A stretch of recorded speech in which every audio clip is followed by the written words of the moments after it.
ঘন কুয়াশায় ঢাকা একটি বন, চারদিকে নীরবতা, শুধু ঝর্ণার হালকা শব্দ। বনের ভেতর দিয়ে ধীরে ধীরে হেঁটে যাচ্ছিল একটি ছোট্ট সাদা বিড়ালছানা।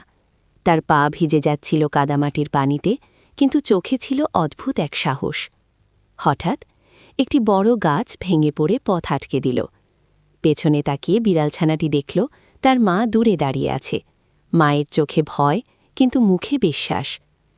ছোট্ট বিড়ালটি এক মুহূর্ত থামল, ভয় পেল, কিন্তু হার মানল না। সে ধীরে ধীরে সামনে এগিয়ে গেল।